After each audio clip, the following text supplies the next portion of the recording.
Okay, good morning. So we're just waking up. What are we working with? Trying to get this right. Painted it like 4 or 5 times. So I painted it one time. Or no, I painted this yesterday, this one,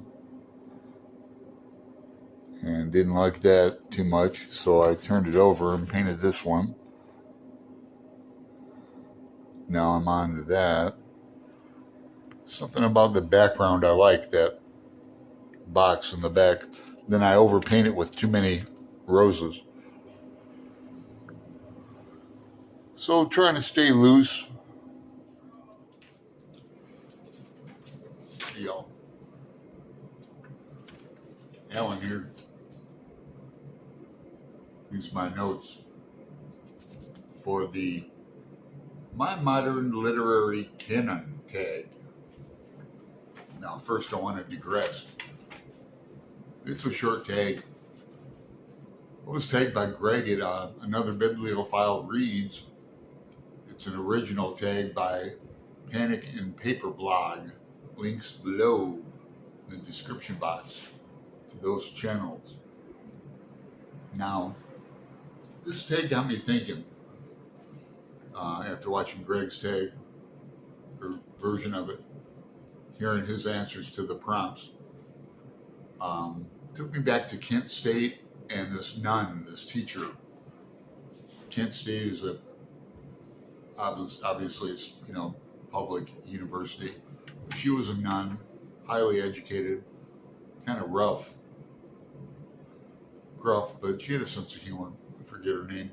But we had this big red book. I wish I still had it. It had all the classics in it, like Horace and Cicero, all the great orators, Plato, and we had to do like a paper on one of those, and I picked Nietzsche to do mine, The Eternal Return, and I think she gave me an F on it, maybe a D. So this had nothing to do with the assignment, Anyway, so those are like those writers fall off the canon as thousands of years go by. So that's where I'm judging my canon from. Which number one would be Dante. Up there.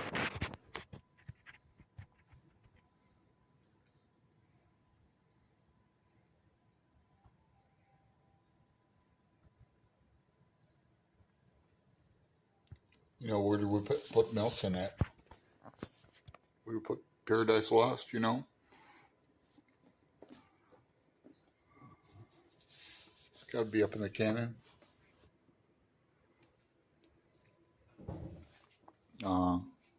Joyce has got to be up there, right? Faulkner.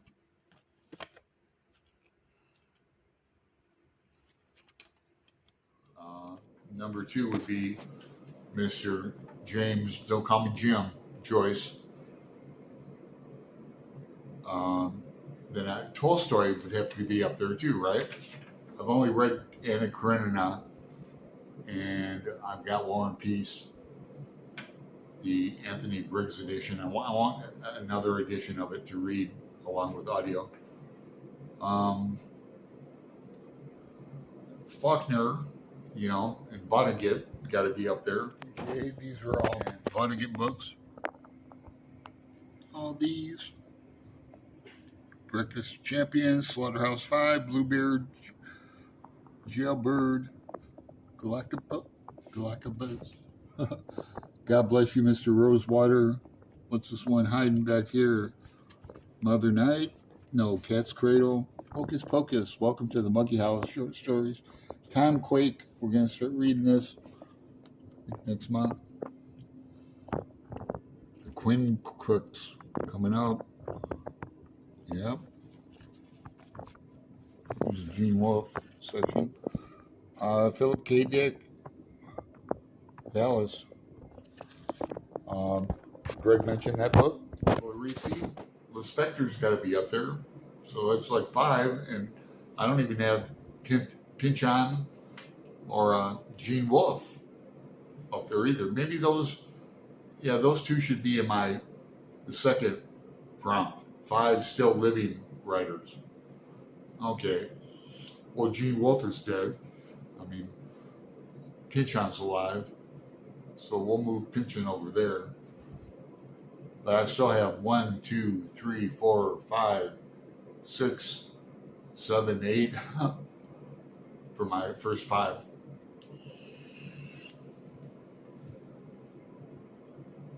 Living ones. Greg said Cormac McCarthy. I'm a big Cormac fan. You know, I gave Blood Meridian away to a couple people. My father, one of them, he hasn't read it yet. One of my favorite books. But without it, Faulkner, there'd be no Cormac McCarthy.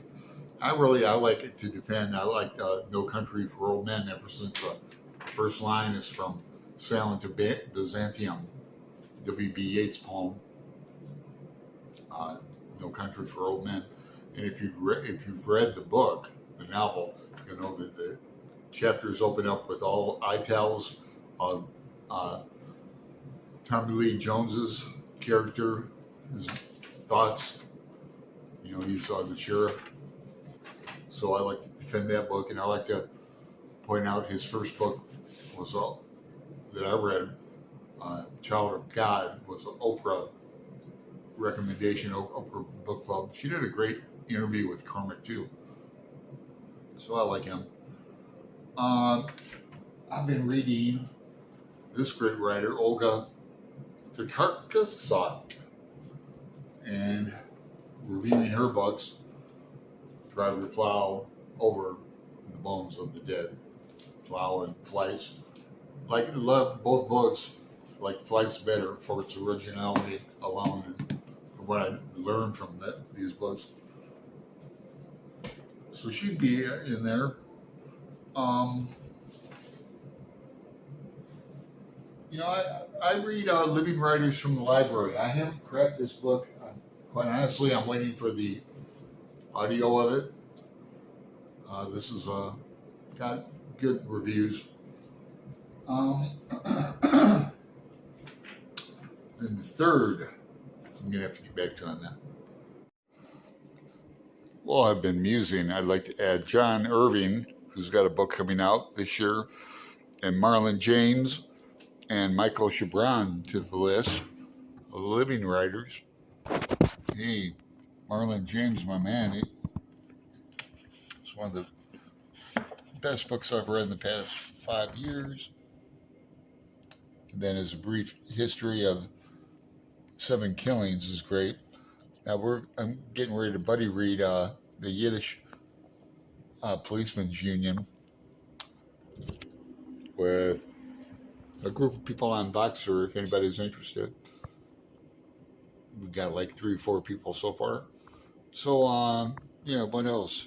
My Pynchon. I've got one of my favorite books of all time because it has everything I love in it. It's a big-ass book. It reminds me of going back to Hardy Boy days. This picture is of an aircraft going down. That's a big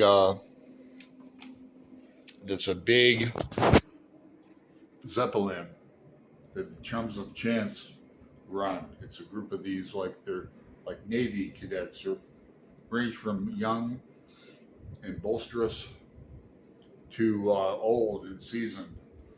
But it's like an aircraft carrier that flies around, and it also can go underneath sand in like the desert. That book is just filled with so many tricks and so much science and unpredictability and characters. Oh my God, it goes off into so many different lands, like India, Old West, Old Denver, and the mining, light, talking light bulb in there, or thunder, talking thunder. Anyhow, okay, that's about it. Let's digress a little bit. I'm wearing an Ireland t-shirt, but I'm wearing an Oregon Ducks hat. Yet I'm a Ohio State Buckeyes fan.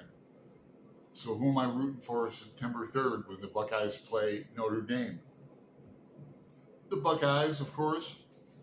And who am I rooting for when the Ducks, on the same very day, September 3rd, when they play the Georgia Bulldogs? Who am I rooting for?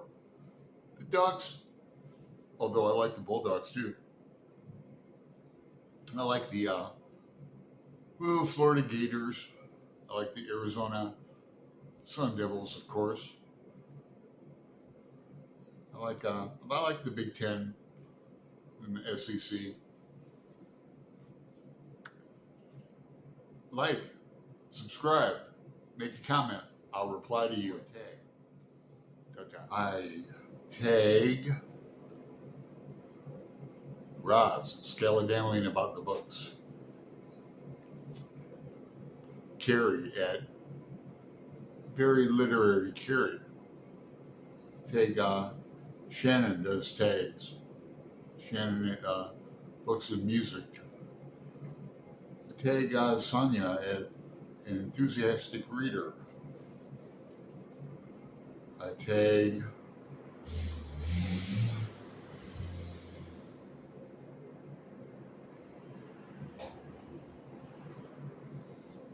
Jeremy Fee, Dane Cobain. I tag MJ at Reading This Life. See?